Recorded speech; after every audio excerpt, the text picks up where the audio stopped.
Tonight, sentencing for two women that pleaded guilty in the death of Megan Gallagher. More meetings as the country tries to present a united front with mayors and premiers. Luther Invitational Basketball Tournament tips off its 71st edition. We get a look at the artwork that keeps watch. This is CBC Saskatchewan News.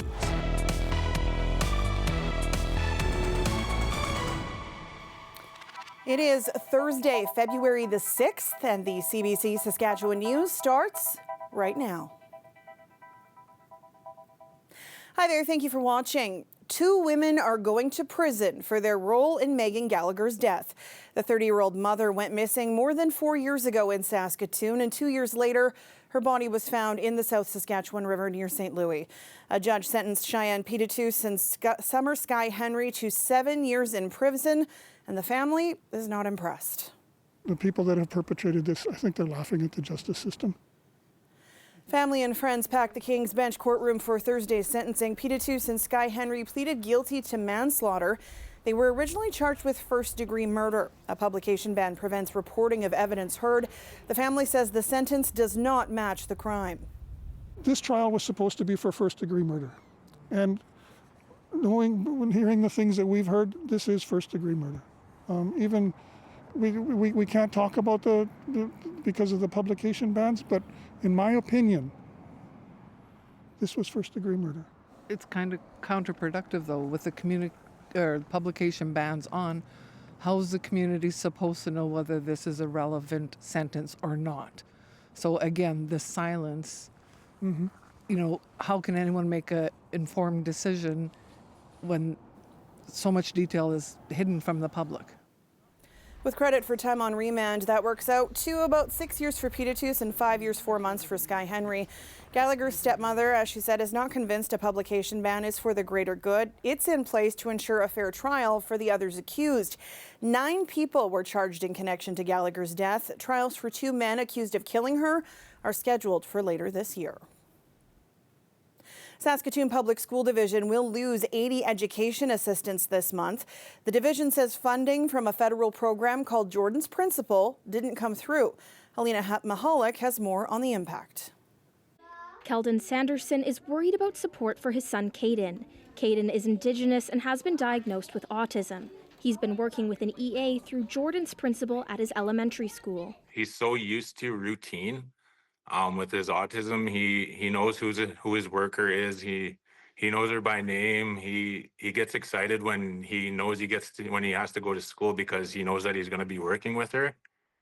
And I know that she's given him a lot of support where he's needed it. Other Saskatchewan divisions like Saskatoon Catholic and Regina Public have received funding through Jordan's Principle. Regina Catholic is still waiting but doesn't intend to lay anyone off. This is the first the president of the Sask Teachers Federation is hearing of it. I haven't heard of any having to lay off any of their supports at this time because of a change with Jordan's Principle. Parents say having fewer EAs will cause complications. They also say it can take a lot of time for a child to open up to an EA.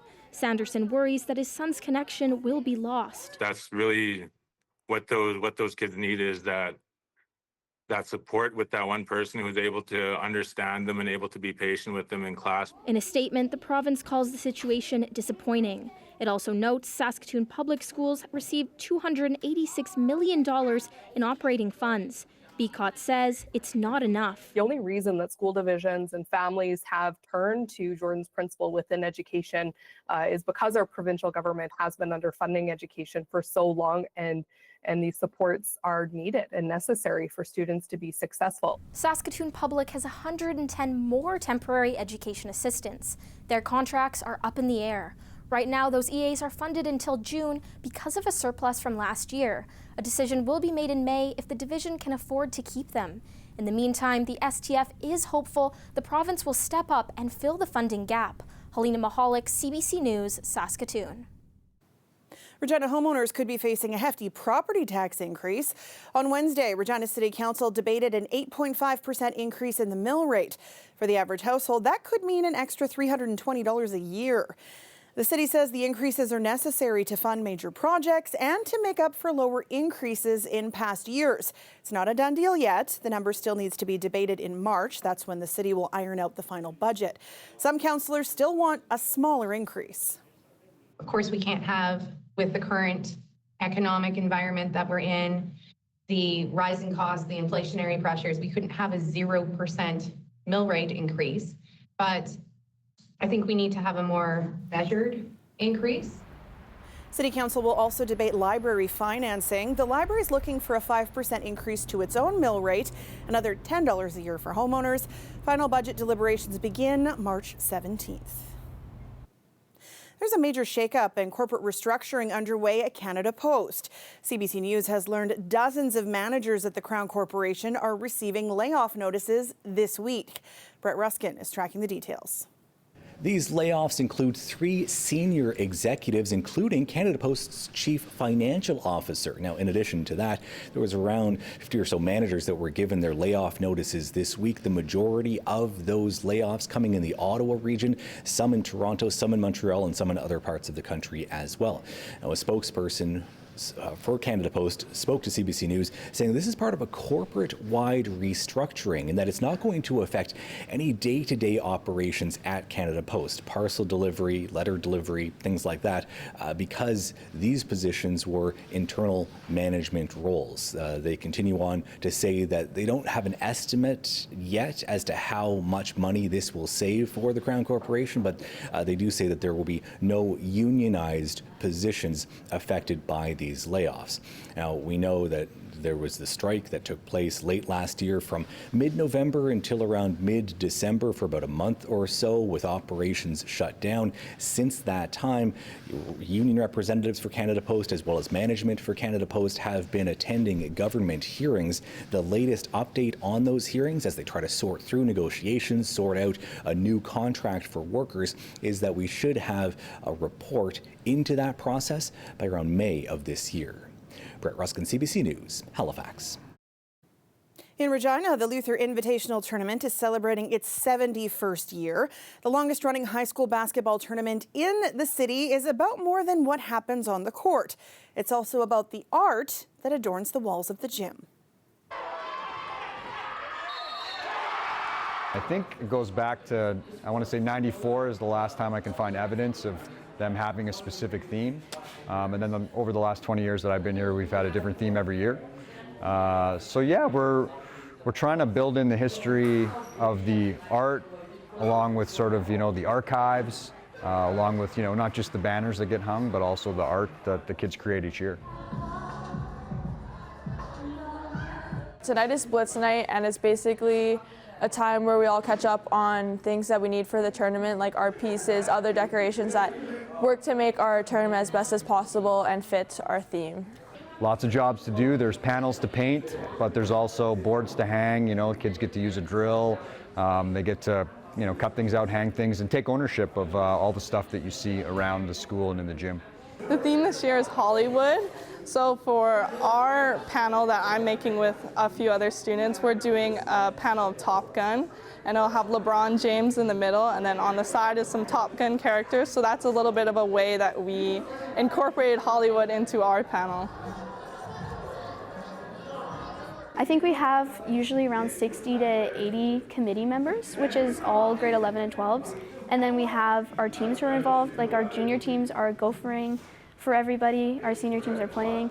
And then we just have lots of artists and stuff and people that just come out and support. It's really exciting being a part of the process where the art gets to go in the gym, and I think it's a great way for us to come together. And I think when the tournament ends, it gets a little sad because then they take the artwork down. But they like to put the artwork back up every year, and they put it in the Belcher, which is our older gymnasium. So it's not like your artwork gets forgotten. It still gets put up previous years.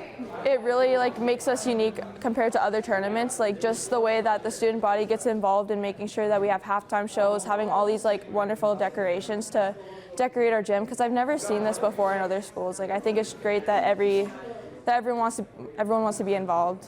it's such a huge event for us. And I mean, 7 years of history, I think you have to really acknowledge that, get involved and go, hey, we try to show the students, here's what happened before.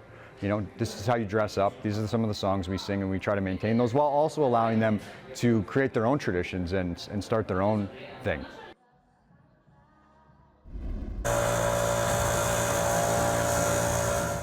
It is the continuous outdoor workout that no one is asking for. More shoveling in Saskatoon and right across much of the province as the snow from Wednesday's system blows around out there. Thankfully, the temperatures are a bit warmer, though still quite below normal. And no thank you to the wind out there that's causing that really cold wind chill. Ethan will have more on what is to come in your forecast after the break. Stay with us.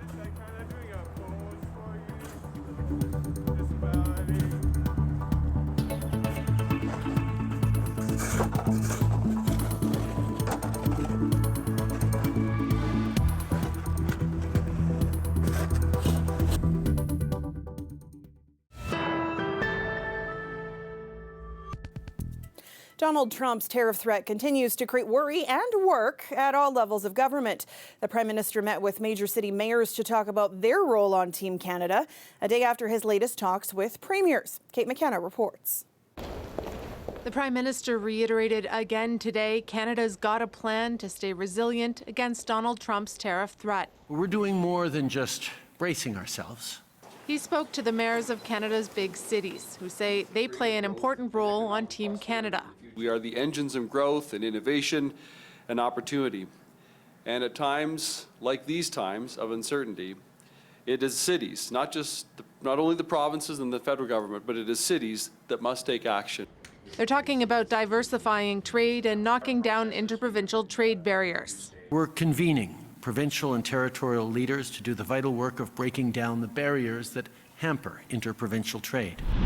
But the government won a 30-day tariff reprieve by promising to crack down on illegal drugs and migrants crossing the border, including a proposal to appoint a fentanyl czar sometime soon. I see this person as a person building relationships with the United States, a person building relationships with Mexico, and I see this person as just a conduit where everything that's being done from a government, a federal government perspective, flows up to this person, who then is in a better position to brief the Prime Minister or Cabinet. The fentanyl czar's role will be to help us integrate what is a whole of society challenge. Some, including NDP leader Jagmeet Singh, question whether the border is what's really behind Trump's tariff threat. What Trump, though, is really about, and it is very clear, he is about making Canada the 51st state. That is what he is about.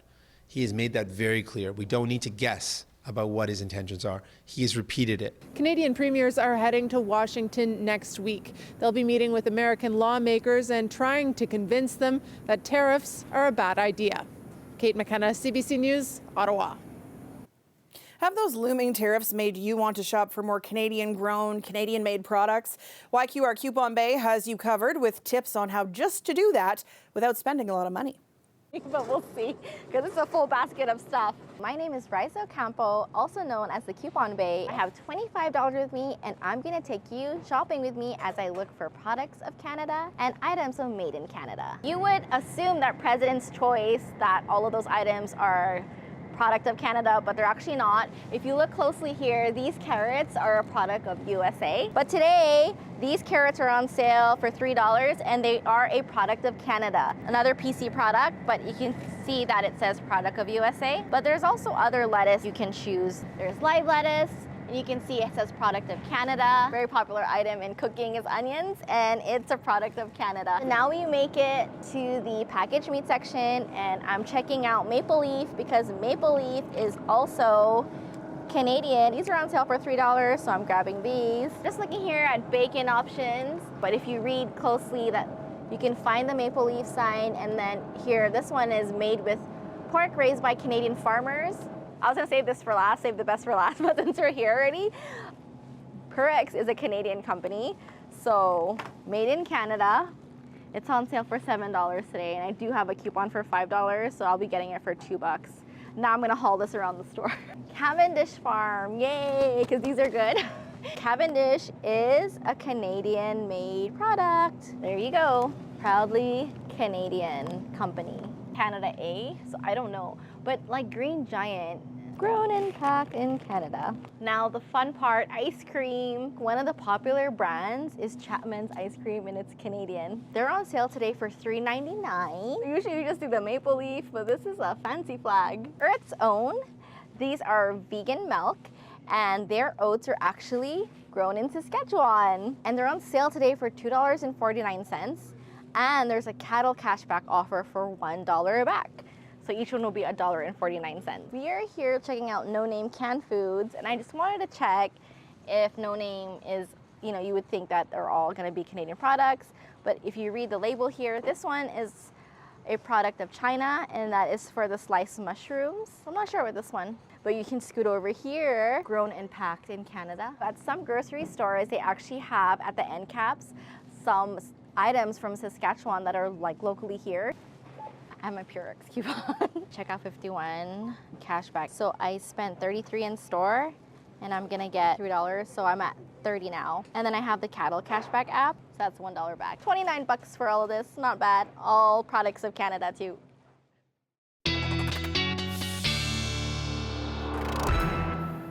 Well, that's a pretty rosy way to go shopping. Do you have some pretty rosy news for us after some really annoying snow and cold wind? I can tell you that our weather right now is 100% Canadian, as it is. The snow, the cold, I don't think it gets much more Canadian than that. Fair. Although we will blame the U.S. for this last system, because it actually came from the U.S. So there we go. Maybe we should slap a tariff on it as it comes up our way.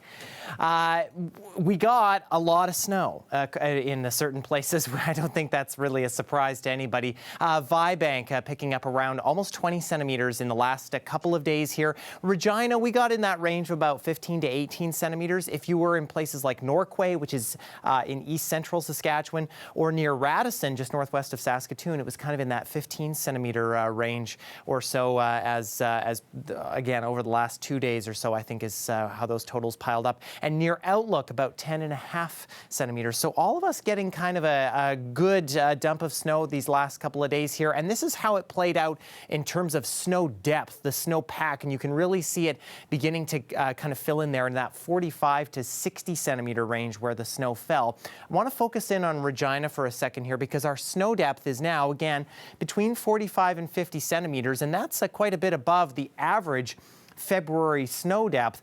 Not only that, but there are very few days in the month of February where we have over 50 centimeters of snow on the ground, less than one day on average. And you compare all this to this time last year, just 1 to 3 centimeters on the ground this time last year in Regina. Now, for those who are sick of the snow, the good news is it's out of the way. For the most part, the radar and satellite shot showing us clearing skies, in fact, through much of south and central, with some lingering cloud cover through northern Saskatchewan. That's where we have been seeing a little bit of some flurries and light snow through the day. That is expected to move out as we head overnight. I think for southern Saskatchewan, we'll see a little bit of increasing cloudiness, though, through the night, but that all goes away pretty quickly as we get into these next couple of days, as this area of high pressure is going to clear the clouds out.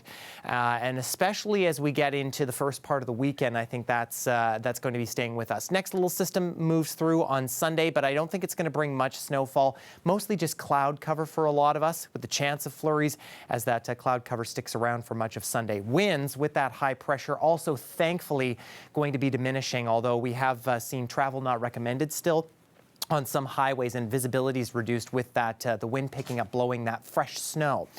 But it is going to get cold as that area of high pressure moves in. Temperatures for daytime highs dropping near minus 20 or below for Regina and southern Saskatchewan for this next while, as we see some sunny skies, and the same for Saskatoon. I think you might get clipped by that system Sunday, but it's just a chance of flurries. You're not looking at really any measurable snowfall. Things get a bit windy into next week, so that'll make it feel into the mid minus 30s with, yes, a couple of nights there, Sam, where the temperatures at night drop below minus 30. I'd like you to remove mid minus 30s from your vocabulary, please. I think it's going to stay around for a while. Thanks, Ethan. Sorry.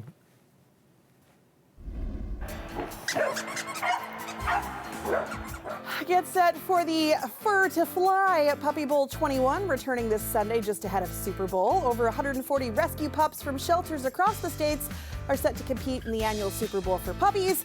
Team Fluff and Team Rough battle it out for the Lombarki Trophy.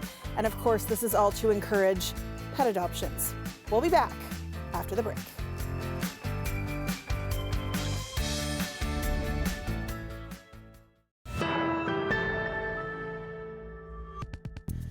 A really emotional day for the women of James Smith Cree Nation and at Saskatchewan Polytechnic in Saskatoon. In a ceremony, the women transferred care of a talking quilt to the post-secondary institution. The women who created the blanket entered the gym with it while attendees lined the walkway offering tobacco blessings. The James Smith Cree Nation elders and women then passed the quilt to representatives from Sask Polytech for safekeeping and display. The heirloom quilt is made up of squares that were sewn while the women shared stories of hardships, experiences from residential schools, and abuse they've endured throughout their lives. Each square tells a story, highlighting their journeys. The talking quilt was and is a vessel of healing. We came together, shared our stories to be heard. Some of us, this was the first time talking about our hurts and pains. The blanket has provided a space for us to heal. Now to a new resource for Polytech students. Founder Ruby Head started working on the quilt in 2000 in Melfort with residential school survivors. Ruby has since passed on, and Sandra says she's happy the blanket will be kept in the school. In addition to displaying the quilt, Sask Polytech interviewed and recorded the oral histories of the living women who contributed to it. Sask Polytech hopes this will help educate students, staff, and leadership about Indigenous experience and resilience.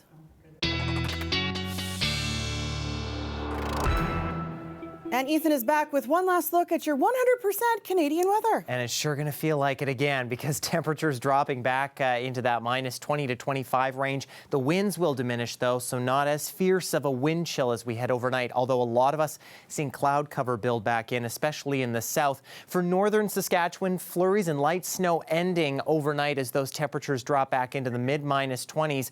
And heading into the day on Friday, skies will clear for a large chunk of the north as we're looking to a partly to mostly sunny day. Temperatures for the most part kind of around minus 20. And for south and central, we're going to be seeing that clearing as well. The winds should be fairly light too, and we should be seeing those temperatures kind of around that minus 20 range or so, Sam, as we get through the day. So the really all Canadian weather, though, about to come in the coming days here. How long till we see those minuses flip to positives of the same number? Well, if I'm counting right here, I'm thinking probably about 6 months, give or take a day or two. Right? On that note, have a good night. Thanks for watching.